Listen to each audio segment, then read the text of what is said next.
Now, from Atlanta News First, the issues that matter to you. This is On the Record. All right, well, Georgia Congresswoman Marjorie Taylor Greene, we really appreciate your time. Thank you for being here with us today. Thank you for having me on.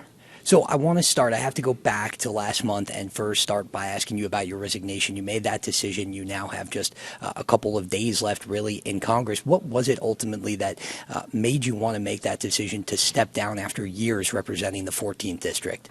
Mm-hmm. Well, I put out a video that was about 10 minutes in length and explained that thoroughly. So I hope people are able to watch that video and you're able to play clips from there. But really, it's been the honor of a lifetime to serve and represent the 14th District.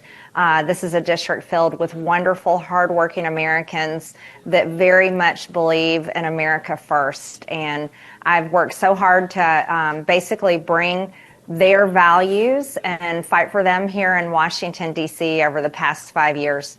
But basically, when it came down to the president calling me a traitor because I stood with women, the Epstein survivors, that women who were raped when they were 14 and 16 years old, that's really been shocking, not only to myself, but very much so for the district and pretty much everyone that voted for the president. And this is just something. This isn't the way that any president should lead his political party. And I voted with the president 98% of the time. Very strong Trump voting record. And I fought for him the hardest out of all Republicans for the past 5 to 6 years, as being an elected member of Congress and as a candidate, and supported him early on from 2015. And so, but I will make no apologies for standing with women who were raped. I think that's the right thing to do, and I'm sticking with it. Yeah, and I don't think there's anyone that can deny that you really provided those women, those victims, those survivors a platform, even back before this debate got started, in the more recent months.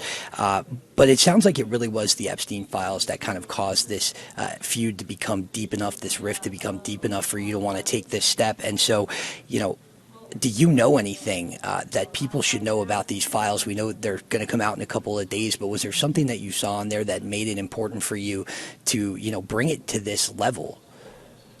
It wasn't anything I had seen. It was just literally on principle. These are women, and there's up to 1,000 of them, 1,000 women who were victimized, raped, and trafficked by Jeffrey Epstein, and who is the most historic and well-known convicted pedophile of our time. And it was purely that, standing with women who were victimized, raped, and trafficked. And that's just the right thing to do. I didn't need to see a single thing in a file or read anything that was confidential before that to make that decision. That was strictly a decision on my own, and it's really the right thing to do. I think most Americans agree with that. The shock is that the president fought me so hard about it. And we had a very big heated argument on the phone several months ago, where he was very angry at me for signing the discharge petition with Thomas Massie, Nancy Mace, and Lauren Boebert. We were the only 4 Republicans with our names on the discharge petition to release that resolution to come to the floor for a vote to release the Epstein files. And he was angry at me for that, and he told me that people were going to get hurt. And I argued back with him, Mr. President, the only people that have been hurt are the women who were raped. And the women who are demanding this to be finally released to the public, they're the ones that are hurt. And they deserve more than anyone to be brought into the White House, to be supported, especially by him, who guess what? Many of them told me they voted for him. And many of them told me that he did nothing wrong. They didn't blame him for a single thing. They supported the president while he did not support them and called it a Democrat hoax. And so this is where the whole thing came down to, and it is shocking that it came down to the Epstein files, but I think that tells the country how seriously damaging these Epstein files really are. Right, and I know people talk superfluously in this way, but I don't think you're being superfluous when you say you were his biggest supporter. And a lot of people, I think, were surprised that it came down to this issue in particular. And when you say that the president told you that the release of the files could hurt people, is there any part of you that thinks that he could be one of those people?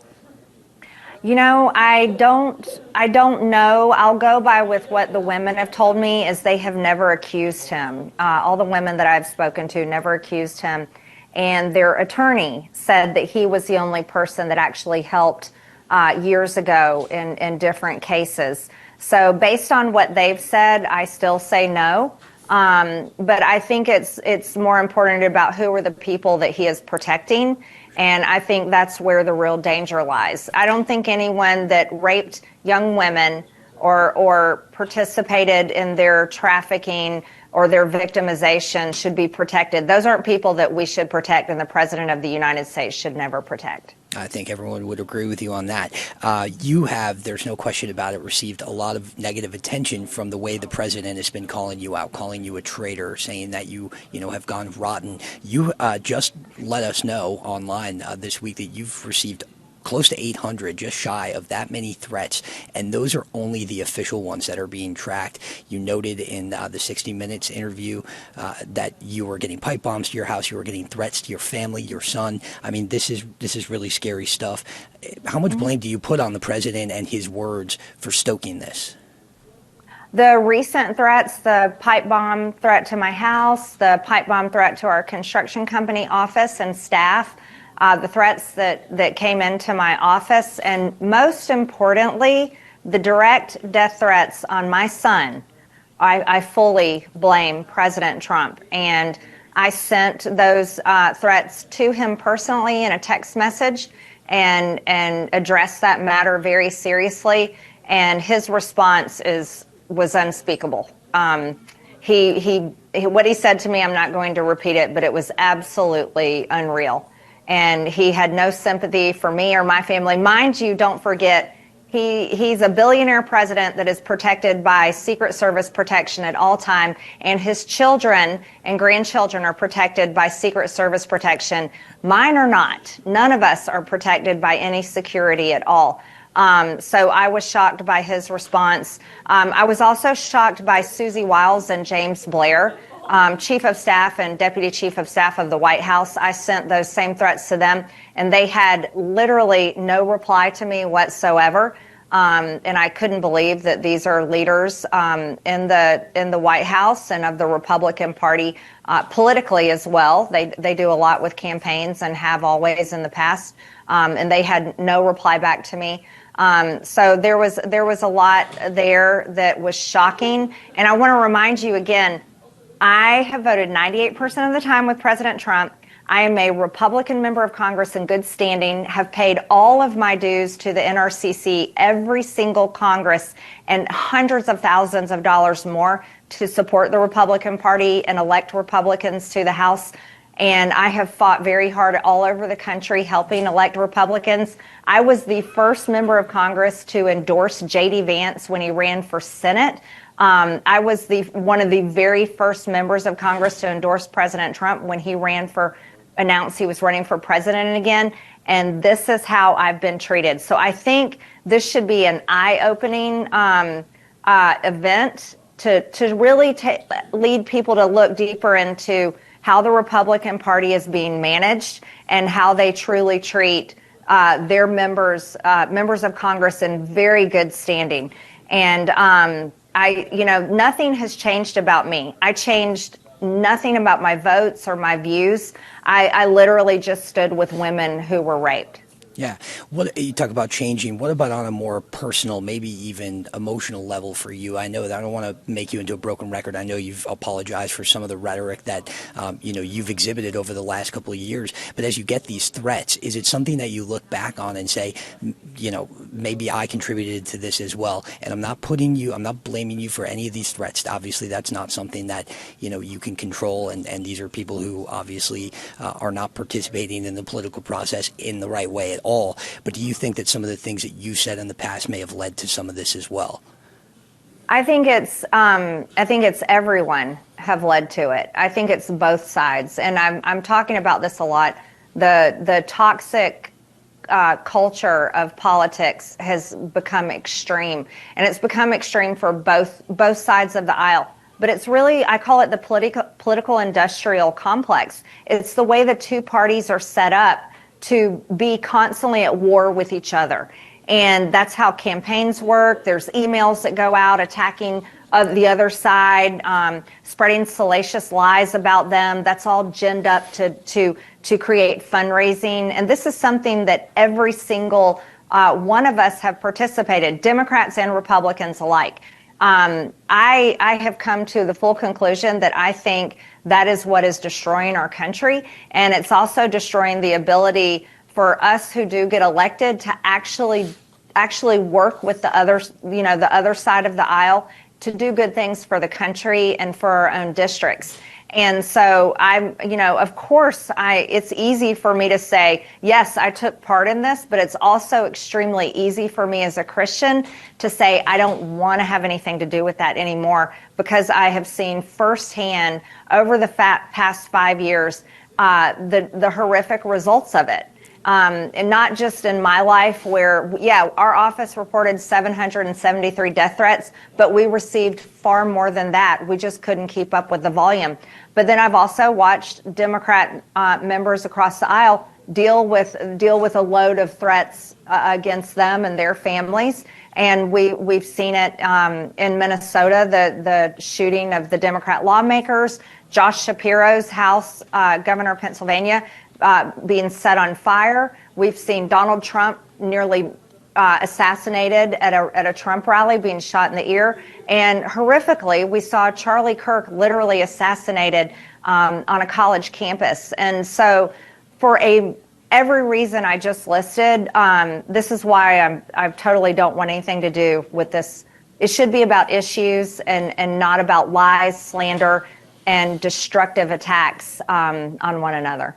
Yeah, and I think it's a rare thing to see that espoused from the president of the United States, as much as maybe everyone else who is a participant in this process. And so I have to ask you, if you could go back and do it all over again, would you still support Donald Trump? And would you even still vote for him at this point if you could go back? I will say I'm very happy that we won the election in 2024. And here's why. For 4 years, our borders were ripped wide open. And the consequences of that were innocent Americans like Laken Riley being murdered, and many other innocent Americans being victims of illegal alien crime. Fentanyl overdoses in my district skyrocketed over 280% with those open borders. And then also the inflation was out of control, but our country hasn't recovered. Affordability of cost of living is still out of control. So there are a myriad of reasons that I'm very glad that we won the election, and I would fight for it all over again. However, I can easily tell you that the President of the United States should never, ever call someone like me who fought for him so hard a traitor. And a traitor is a serious word, especially considering that right before he called me that, he himself brought the new Syrian president, an wanted al-Qaeda leader with a $10 million bounty on his head up until March of this year. He brought that man into the White House and the Oval Office and lavished him with praise.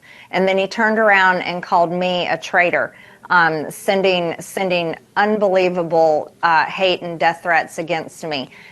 So this is just the conduct that is extremely unbecoming of the President of the United States, and is also the conduct that I think Republican voters, as well as Democrat voters and independent voters, need to take a very hard look at and really ask themselves, is this something that we can support, and what needs to be changed within the two political parties? Yeah, pretty soon voters in the 14th district will go to the polls and pick the person who will succeed you in that seat. Do you plan to make an endorsement in that race? And if you don't, what do you think the person who will come after you needs to properly represent the 14th district? Well, first, let me say I'm not endorsing anyone. So if there's rumors out there that I have endorsed or am secretly supporting any candidate, that is absolutely false. I'm not supporting anyone. I have full faith and confidence in Georgia's 14th district to elect their next representative.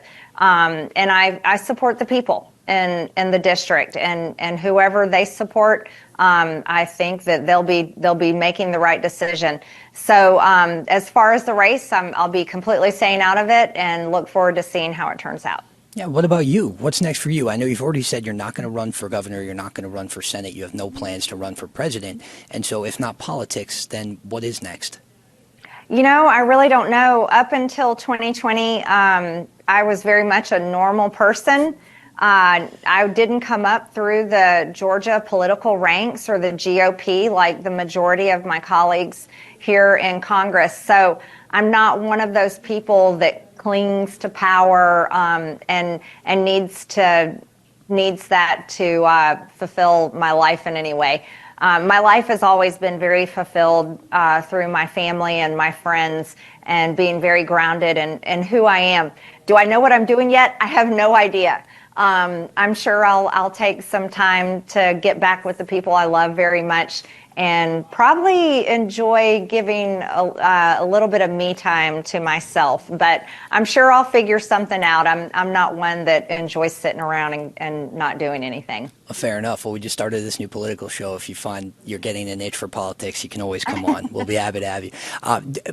The last question for you, too, is just about the rest of your life. You have made such a name for yourself in Congress. You are known by not just people in the 14th District, not just people in Georgia, but, you really were a figurehead for all of the Congresses that you were elected to. Do you think that your life will never be the same after this? Even if you go back to Rome, go back to the 14th District, and as you said, try to be a normal person, do you think that's possible for you now? Well, I'll say this. My entire time I've served in Congress, I've always gone home on the weekends. I don't stay in Washington while we're in session, and when I go back home, I return to being a normal person. I go to the grocery store by myself and go grocery shopping. I go out to restaurants without a security detail. I've not really ever enjoyed one of those. And I've done my best to be a normal person. So that's something that I kind of have been doing all along anyways. Do I think life will return to pre-politics? No, I don't think it ever will. But you know what? I think that can be said about anyone's life. Going forward, it's never the same as it was. And that's okay. I think one of the great things I enjoy in this standpoint, or this part of my life, is continuing to grow as a Christian, and that's one of the most important pieces of my life.